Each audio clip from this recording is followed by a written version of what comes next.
ಏನೋ ಒಂದು ಇನ್ಫ್ರಾಸ್ಟ್ರಕ್ಚರ್ನ ಅವಶ್ಯಕತೆ ಇದೆ, ಅದಕ್ಕೆ ಅನುದಾನಗಳನ್ನು ತರಿಸ್ಕೊಡ್ತಕ್ಕಂಥದ್ದು ನನ್ನ ಜವಾಬ್ದಾರಿ. ಆ ಮೈ ಶುಗರ್ನ ಶಾಲೆಗೆ ಒಂದು ಇತಿಹಾಸ ಏನಿದೆ ಅದನ್ನು ಯಾವುದೇ ಕಾರಣಕ್ಕೂ ಖಾಸಗೀಕರಣ ಬೇಡ. ಏನು ಇನ್ಫ್ರಾಸ್ಟ್ರಕ್ಚರ್ನ ಅವಶ್ಯಕತೆ, ಮೂಲಭೂತ ಸೌಕರ್ಯಗಳ ಅವಶ್ಯಕತೆ ಇದೆ, ಅದು ಎಲ್ಲದಕ್ಕೂ ನಾನು ನೆರವನ್ನು ಕೊಡ್ತಕ್ಕಂಥ ಒಂದು ಮಾತೇನು ಕೊಟ್ಟಿದ್ದೇನೆ. ಯಾರೋ ಅದ್ರ ಬಗ್ಗೆ ಸಣ್ಣದಾಗಿ ಮಾತನಾಡೋ ಅವಶ್ಯಕತೆಯೂ ಇಲ್ಲ, ಲಘುವಾಗಿ ಮಾತನಾಡೋದು ಅವಶ್ಯಕತೆ ಇಲ್ಲ.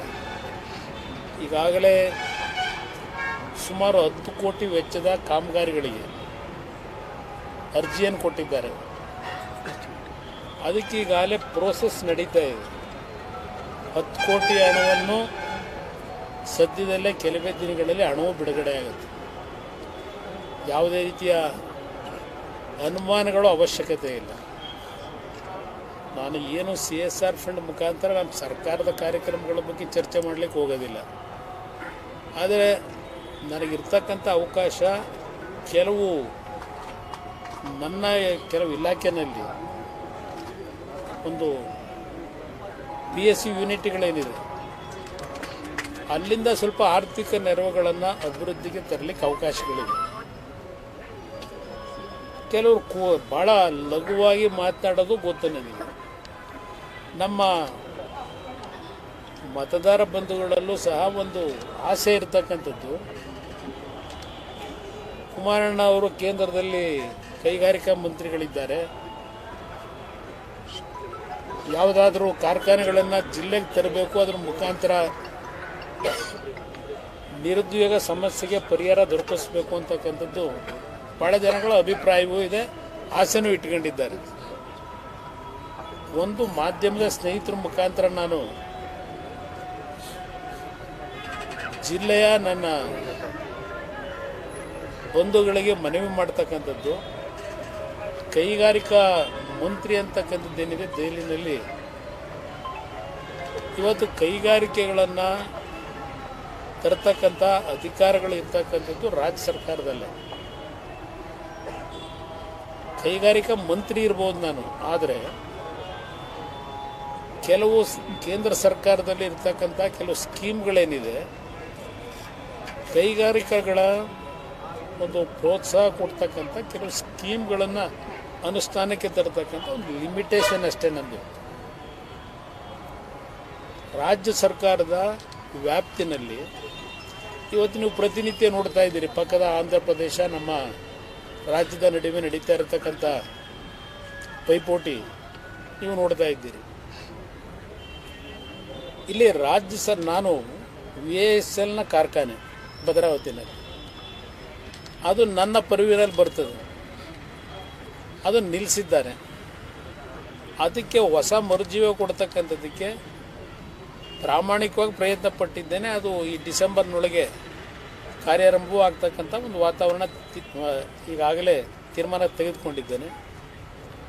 ಮತ್ತು ನಮ್ಮ HMT ಅದು ಸಹ ನನ್ನ ಪರ್ವಿಗೆ ಬರ್ತಕ್ಕಂಥದ್ದು, ಅದಕ್ಕೂ ಸಹ ಈಗಾಗಲೇ ನಮ್ಮ ನೀತಿ ಆಯೋಗದಲ್ಲಿ ಸರಸ್ವತ್ ಅಂತ ಹೇಳಿ ಒಬ್ಬರು ಮೆಂಬರ್ ಇದ್ದಾರೆ, ಅವರ ಅಧ್ಯಕ್ಷತೆಯಲ್ಲೇ ಒಂದು ಕಮಿಟಿ ಮಾಡಿ ಆ HMT ಕಾರ್ಖಾನೆಗೆ ಒಂದು ಪುನಶ್ಚೇತನ ಯಾವ ರೀತಿ ಕೊಡ್ಬೋದು ಅಂತಕ್ಕಂಥ ಒಂದು TPRನು ತಯಾರು ಮಾಡ್ತಾ ಇದ್ದೇವೆ. ಅಲ್ಲೂ ಸಹ ಇವತ್ತೇನು ನಮ್ಮ ರಾಜ್ಯದ ಆ HMT ಕಾರ್ಖಾನೆಗೆ ಒಂದು ಕಾಲದಲ್ಲಿ ಒಂದು ದೊಡ್ಡ ಮಟ್ಟದ ಹೆಸರಿತ್ತು. ಏನು ಈ ವಾಚ್ಗಳು ಅವರೇ ತಯಾರು ಮಾಡ್ತಾ ಇದ್ದಾರೆ, ಒಂದು ಹೆಸರು ಇತ್ತು. ಅದ್ರ ಜೊತೆಗೆ ಮೆಷಿನ್ ಟೂಲ್ಸ್ನ ಒಂದು ದೊಡ್ಡ ಮಟ್ಟದಲ್ಲಿ ಚಟುವಟಿಕೆ ನಡೀತಿತ್ತು. ಎಲ್ಲ ಇವತ್ತು ಸ್ಥಗಿತಗೊಂಡಿರ್ತಕ್ಕಂಥದ್ದಕ್ಕೆ ಇತ್ತೀಚೆಗೆ ಆ HMTಯ CMD ಅವ್ರನ್ನ ಜಪಾನಿಗೆ ಕಳಿಸಿದ್ದೆ. ಕೆಲವು ಟೆಕ್ನಾಲಜಿನ ಅಡಾಪ್ಟ್ ಮಾಡ್ತಕ್ಕಂಥದ್ದಕ್ಕೆ ಅವ್ರ ಜೊತೆ ಟೈಅಪ್ ಮಾಡಬೇಕು ಅಂತ ಹೇಳಿ HMT ಕಾರ್ಖಾನೆಗೂ ಒಂದು ಮರುಜೀವ ಕೊಡ್ತಾ ಇದ್ದೇವೆ. ಇದು ನನ್ನ ವ್ಯಾಪ್ತಿಗೆ ಬರ್ತಕ್ಕಂಥದ್ದು. ಇಲ್ಲಿ ಯಾವುದಾದ್ರೂ ಒಂದು ರೀತಿಯ ಜನತೆಯ ಒಂದು ಭಾವನೆ ಏನಿದೆ, ಏನಾದರೂ ಒಂದೆರಡು ಕಾರ್ಖಾನೆ ತರಬೇಕು ಅಂತಕ್ಕಂಥದ್ದು ನನ್ನ ಮೇಲೆ ನಿರೀಕ್ಷೆಯನ್ನು ಇಟ್ಕೊಂಡಿದ್ದಾರೆ. ಪ್ರಯತ್ನ ನಾನು ಪಡ್ತಾ ಇದ್ದೇನೆ, ಆದರೆ ರಾಜ್ಯ ಸರ್ಕಾರದ ಸಹಕಾರ ಬೇಕು. ನಾನಿಲ್ಲಿ ದೋಷ ಕೊಡಲಿಕ್ಕೆ ಹೋಗಲ್ಲ. ಈಗ ನೋಡಿ HMT ಕಾರ್ಖಾನೆ ಅದು ಫಾರೆಸ್ಟ್ ಲ್ಯಾಂಡ್ ಅಂತ ಹೇಳಿ ಅದನ್ನು ಸ್ಥಗಿತಗೊಳಿಸಬೇಕು ಅಂತ ಹೊರಟರು. ಇನ್ನು QC ಕುದುರೆಮುಖ ಅದಕ್ಕೂ ಸಹ ಹಲವಾರು ರೀತಿ ಸಮಸ್ಯೆ ಉಂಟು ಮಾಡಿದರು. ಅದಕ್ಕೂ ಒಂದು ಮರುಜೀವ ಕೊಡ್ತಕ್ಕಂಥ ಕೆಲಸ ಮಾಡೋದು QC ಅದು ನಮ್ಮ ರಾಜ್ಯದಲ್ಲಿ ಅದು ಒಂದು ಅದು ನಾನು ಈಗ ಅದು ಯಾವುದಕ್ಕೂ ಚರ್ಚೆಗೆ ನಾನು ಹೋಗೋದಿಲ್ಲ. ಸಹಕಾರ ಕೊಡಿ ಅಂತ ಕೇಳಿದ್ದೇನೆ, ಹಲವಾರು ಬಾರಿ ಕೇಳಿದ್ದೇನೆ ರಾಜ್ಯ ಸರ್ಕಾರಕ್ಕೆ. ಈಗ ಇದುವರೆಗೂ ಪತ್ರಿಕೆಗಳಲ್ಲಿ ಹೇಳಿಕೆ ಕೊಡ್ತಾರೆ. ಬಂದು ನನ್ನ ಹತ್ರಂತೂ ಒಂದು ಬಾರಿ MB ಪಾಟೀಲ್ ಅವರು ಒಂದು ಕಾನ್ಫರೆನ್ಸಿಗೆ ಕರೀಲಿಕ್ಕೆ ಬಂದಿದ್ದು ಬಿಟ್ಟರೆ, ರಾಮಲಿಂಗ ರೆಡ್ಡಿ ಅವರೇನು ನಮ್ಮ ಸಾರಿಗೆ ಸಚಿವರಿದ್ದಾರೆ, ಎಲೆಕ್ಟ್ರಿಕ್ ಬಸ್ಗಳ ಒಂದು ಕೇಂದ್ರ ಸರ್ಕಾರದ ಯೋಜನೆ ಒಳಗೆ ಏನು ಮಾಡ್ತಾ ಇದ್ದೇವೆ, ಈಗ 10,000 ಬಸ್ಗಳನ್ನು ಕೊಡ್ತಾ ಇದ್ದೇವೆ ದೇಶದಲ್ಲಿ. ಅದು ನನ್ನ ಇಲಾಖೆಗೆ ಸೇರುತ್ತೆ. 10,000 ಬಸ್ನಲ್ಲಿ ಎಲೆಕ್ಟ್ರಿಕ್ ಬಸ್ಗಳಲ್ಲಿ 4,500 ಕರ್ನಾಟಕ ಬೆಂಗಳೂರಿಗೆ ಕೊಡ್ತಾ ಇದ್ದೇವೆ. 4,500 ಬಸ್ಗಳನ್ನು ಅವ್ರು ಬಂದು ನನ್ನ ಜೊತೆ ಚರ್ಚೆ ಮಾಡಿದ್ರು. ಚರ್ಚೆ ಮಾಡಿದ ನಂತರ ನಾನು ಅವರ ಅಹವಾಲು ಏನಿತ್ತು ಅದಕ್ಕೆ ಗೌರವ ಕೊಡಬೇಕು, ಕೊಟ್ಟಿದ್ದೆವು. ಹೈಯೆಸ್ಟ್ ಬಸ್ಗಳು ಕರ್ನಾಟಕಕ್ಕೆ ಕೊಟ್ಟಿರ್ತಕ್ಕಂಥದ್ದು ಆ ಸ್ಕೀಮ್ನಲ್ಲಿ. ಅದರಿಂದ ಇವತ್ತು ನಾನು ಎಲ್ಲ ರೀತಿ ಸಹಕಾರ ಕೊಡಲಿಕ್ಕೆ ತಯಾರಾಗಿದ್ದೆ. ಮೊನ್ನೆ ನಾನು ಪ್ರಧಾನಮಂತ್ರಿಗಳಿಗೆ, ಗೃಹ ಸಚಿವರಿಗೂ ಏನು ರಾಜ್ಯದಲ್ಲಿ ರೈತರು ಇವತ್ತೇನು ಸಂಕಷ್ಟಕ್ಕೊಳಗಾಗಿದ್ದಾರೆ, ಅದರಲ್ಲೂ ವಿಶೇಷವಾಗಿ ಉತ್ತರ ಕರ್ನಾಟಕ 5-6 ಜಿಲ್ಲೆಗಳು ಸಂಪೂರ್ಣ ನೆಲ ಕಚ್ಚಿದೆ, ಬೆಳೆ ಹಾಕಿರ್ತಕ್ಕಂಥದ್ದು. ಬಹುಶಃ ಮೊನ್ನೆ ಇಲ್ಲೂ ಸಹ ಅಕಾಲಿಕವಂತ ಮಳೆ ಮಂಡ್ಯದಲ್ಲಿ, ಪಾಂಡವಪುರದಲ್ಲಿ ಹೆಚ್ಚಿನ ಒಂದು ಬೆಳೆ ನಾಶ ಆಗಿರ್ಬೋದು, ಊರುಗಳಲ್ಲಿ ನೀರು ನುಗ್ಗುವಂಥದ್ದು ಎಲ್ಲ ನೋಡಿದೆ. ನಾನು ಪ್ರಧಾನಮಂತ್ರಿಗಳಿಗೆ ಮನವಿ ಮಾಡಿದ್ದೇವೆ, ಏನಾದರೂ ಹೆಚ್ಚಿನ ಒಂದು ನೆರವು ಕೊಡಿ ಅಂತ ಹೇಳಿ. ಇವತ್ತು ರಾಜ್ಯದಲ್ಲಿ ಸರ್ಕಾರ ಏನೋ 25,000 15,000 ಏನೋ ಹೇಳ್ಕೊಂಡಿದ್ದಾರೆ. ಇವತ್ತರೆಗೂ ನಾನು ಹಣ ಕೊಟ್ಟಿದ್ದು ಪರಿಹಾರ ಕಾಣಲಿಲ್ಲ.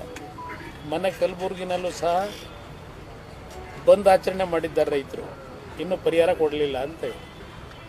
ನಾನೀಗ ಅವೆಲ್ಲ ರಾಜಕೀಯ ಇಲ್ಲಿ ನಾನು ಮಾತಾಡ್ಲಿಕ್ಕೆ ಹೋಗೋದಿಲ್ಲ. ಅದು ಮಂಡ್ಯಕ್ಕೆ ಸಂಬಂಧಪಟ್ಟಾಗೆ ಹಲವಾರು ಶಾಲೆಗಳ ಅಭಿವೃದ್ಧಿಗಿರ್ಬೋದು, ಹಲವಾರು ಮೂಲಭೂತ ಸೌಕರ್ಯಗಳಿಗೆ ನನ್ನ ಕೈಲಾದ ಮಟ್ಟಿಗೆ, ಏಕೆಂದರೆ ರಾಜ್ಯ ಸರ್ಕಾರದ ಜವಾಬ್ದಾರಿ ಜಾಸ್ತಿ ಇದೆ.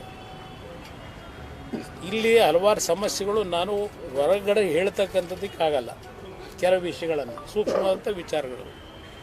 ಆದರೆ ಮಂಡ್ಯ ಜಿಲ್ಲೆಯ ಜನತೆ ನನ್ನ ಮೇಲೆ ಒಂದು ವಿಶ್ವಾಸ ಇಟ್ಟೇನೋ, ನಾನೇನೋ ಬಂದರೆ ಏನೋ ಒಂದು ದೊಡ್ಡ ಮಟ್ಟದಲ್ಲಿ ಪರಿವರ್ತನೆ ತರ್ಬೋದು ಅಂತೇಳಿ ನಂಬಿಕೆ ಇಟ್ಟು ನನ್ನನ್ನು ಆಶೀರ್ವಾದ ಮಾಡಿದ್ದಾರೆ. ಅವರಿಗೆ ದ್ರೋಹ ಆಗಬಾರ್ದು ಅನ್ನೋ ದೃಷ್ಟಿಯಿಂದಲೇ ನನಗೆ ಸಿಗ್ತಕ್ಕಂಥ ಅವಕಾಶಗಳನ್ನು ಯಾವ ರೀತಿ ಬಳಕೆ ಮಾಡಿಕೊಂಡು ಈ ಜಿಲ್ಲೆಯ ಅಭಿವೃದ್ಧಿಗೆ ನಾನು ಪ್ರಯತ್ನ ಪಡಬೇಕು, ಪ್ರಾಮಾಣಿಕವಾಗಿ ಪ್ರಯತ್ನ ಪಡ್ತೀನಿ. ಇನ್ನೊಬ್ಬರಿಂದ ನಾನು ಹೇಳಿಸ್ಕೊಂಡೇನು ಮಾಡಬೇಕಾಗಿಲ್ಲ. ನನಗೂ ಜಿಲ್ಲೆಯ ಸಮಸ್ಯೆಗಳು ಏನಿದೆ ಅಂತಕ್ಕಂಥ ಅರಿತುಕೊಂಡಿದ್ದೇನೆ. ಜಿಲ್ಲೆ ಅಷ್ಟೇ ಅಲ್ಲ, ರಾಜ್ಯದಲ್ಲೇ 2 ಬಾರಿ ಆಕಸ್ಮಿಕವಾಗಿ ಕಡಿಮೆ ಅವಧಿಯ ಮುಖ್ಯಮಂತ್ರಿಯಾಗಿ ಏನು ಕೆಲಸ ಮಾಡಬೇಕು ಅಂತಕ್ಕಂಥದ್ದು ರಾಜ್ಯದಲ್ಲೇ ಕೆಲವು ಅನುಭವ ನನಗೆ ಜನತೆ ಕೊಟ್ಟಿದ್ದಾರೆ. ನಾನು ಇನ್ನೊಬ್ಬರನ್ನ ಮೆಚ್ಚಿಸ್ಲಿಕ್ಕೆ ಮತ್ತಾರು ನಮ್ಮ ವಿರೋಧಿಗಳಿಂದ ಸರ್ಟಿಫಿಕೇಟ್ ತಗೊಳ್ಳೋದಕ್ಕೆ ನಾನು ಕೆಲಸ ಮಾಡಬೇಕಾದ ಅವಶ್ಯಕತೆ ಇಲ್ಲ.